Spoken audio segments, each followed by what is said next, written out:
The attic door creaked open in the dead of night, spilling a sliver of moonlight onto a figure that wasn't supposed to be there. Simone's heart stopped as she heard the faint scratch of a pencil, like a ghost whispering secrets from the dark. She stood frozen at the foot of the ladder, her breath catching in her throat. The old house on Abercorn Street in Savannah, Georgia, had always creaked and groaned, its 70-year-old bones settling into humid coastal air. But this sound was different, deliberate, alive. Simone clutched her phone, its flashlight beam trembling as it cut through the darkness. She had retired 3 months ago, trading boardroom battles for quiet days in this historic home with her husband, Marcus. Yet, the house felt less like a sanctuary and more like a puzzle with missing pieces ever since she'd started hearing noises. Footsteps, rustling paper, a chair scraping across the attic floor. Simone glanced back at the bedroom where Marcus slept, his soft snores a stark contrast to the unease gripping her. She should wake him, she thought, but something held her back. Marcus had dismissed her concerns about the noises, blaming rats or the house's age. Old places have ghosts in their joints, he'd said with chuckle, setting traps that caught nothing. But tonight, the attic door was ajar, and no amount of rationalizing could explain the pencil's rhythmic scratching. She climbed the ladder, each rung creaking under her weight. The air grew heavy with the scent of dust and stale paper. At the top, she swept her flashlight across the attic, a maze of cardboard boxes, draped furniture, and cobwebs glistening like spectral threads. In the farthest corner, a faint yellow glow flickered from an oil lamp. A small table stood there, cluttered with papers, empty cans, and a tattered blanket. And at the table sat a woman, her back to Simone, her long, tangled white hair cascading over a yellow dress. The pencil in her hand moved furiously, as if racing to capture a fleeting thought. "Who's there?" Simone's voice cracked, barely a whisper. The pencil stopped. The woman turned, her gaunt face catching the lamplight. Her eyes, sunken yet piercing, locked onto Simone's. Recognition hit like a tidal wave. "Lila!" Simone gasped, her legs buckling. It was her sister, missing for 25 years, presumed dead after vanishing without a trace. Lila's lips trembled, her voice a hoarse whisper. "Simone, you weren't supposed to find me." Tears welled in her eyes, and Simone stumbled forward, dropping her phone. The flashlight beam spun wildly, casting shadows that danced like ghosts. She reached for Lila, her sister's frail frame trembling under her touch. How are you here?" Simone's voice broke, her mind reeling. Lila, the vibrant artist who dreamed of painting the world, now looked like a specter, her skin pale, her body withered. "We need to get you downstairs," Simone said, helping Lila stand. Her sister's legs wobbled, unaccustomed to movement beyond the attic's confines. They descended carefully, the house's silence amplifying every creak. In the living room, Simone settled Lila into an armchair under the soft glow of a lamp. She fetched a glass of water, steadying Lila's shaking hands as she drank. Lila's eyes darted nervously, as if expecting someone to emerge from the shadows. "Tell me everything," Simone urged, kneeling beside her.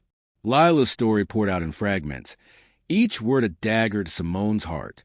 25 years ago, Lila had been a rising artist, her paintings catching the eye of a local gallery owner, Victor Crane. One night, Victor invited her to his studio to discuss a commission, but his intentions were far darker. Drunk and aggressive, he cornered her. In a panic, Lila grabbed a heavy paint can and struck him. He fell lifeless, his head hitting the edge of a table. "I didn't mean to kill him," Lila whispered, tears streaming down her face. "I was terrified. I didn't know what to do." That's when Marcus arrived, claiming he'd come to check on her. He saw the body, the blood, and Lila's trembling form. "He said he'd protect me," Lila continued. "For you, Simone. He said if I went to the police, it would destroy you. Our family, your career." He said he'd handle it. Marcus had buried Victor's body in the marshes near the Skidaway River, where the reeds had secrets from prying eyes. He brought Lila to their attic, promising it was temporary until the police stopped looking. But days turned into weeks, then years. Marcus fed her, brought her art supplies, and locked the attic door. "He said it was for my safety," Lila said bitterly. but I was his prisoner. Simone's world tilted. Marcus, her husband of 30 years, the man who built a career as a celebrated novelist, had hidden her sister in their home. She thought of his books, haunting tales of lost souls and buried secrets, stories she'd admire for their depth. Now, she realized those stories weren't his. "Your paintings," Simone said, her voice trembling. "He turned them into words, didn't he?" Lila nodded, her eyes hollow. "I painted to survive. Every canvas was a piece of my soul, a way to keep from going mad." Marcus saw them, read the stories I wrote in the margins. He said he'd share them with the world, give me a voice. But he took my name, my life. He made me a ghost. Simone's rage burned cold. She remembered the strange occurrences. The missing spicy sausage Marcus claimed to have eaten despite hating it. The wet bathroom floor after a day with no rain. The attic noises she dismissed. All signs of Lila's hidden existence. Ignored because she trusted Marcus. "I want to turn myself in," Lila said, her voice firm despite her frailty. "I can't live like this anymore. I need to face the truth, even if it means prison." Simone's heart ached, but she saw the resolve in Lila's eyes. Her sister had been in prison for 25 years. Now, she sought a different kind of freedom. The next morning, Simone dressed Lila in one of her own sweaters, too large for her sister's emaciated frame. They drove to Savannah Police Station, Lila staring out the window at a world she hadn't seen in decades. Electric cars whizzed by. Children snapped photos with smartphones, and skyscrapers loomed where oak-lined streets once stood. "It's all so different," Lila murmured, her voice tinged with wonder and loss. At the station, Simone demanded to see the chief detective. When she mentioned Lila's disappearance, a case long gone cold, the officer's eyes widened. In a stark interrogation room, Lila recounted her story. Victor's assault, the accidental killing, Marcus's manipulation, and her years in the attic. The detective scribbled furiously, radioing for a team to search the house. Simone held Lila's hand, anchoring her as the truth spilled out.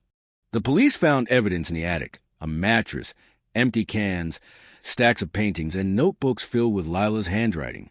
Another team, guided by Lila's directions, uncovered Victor's remains in the marshes, confirming her story.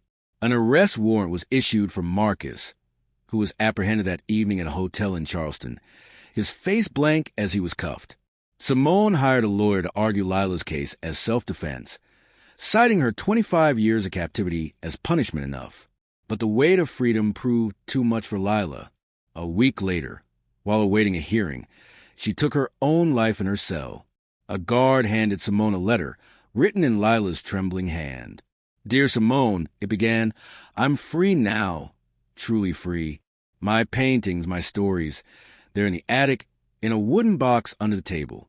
Publish them under my name, Lila Monroe. Let me be remembered as I was, not as a ghost."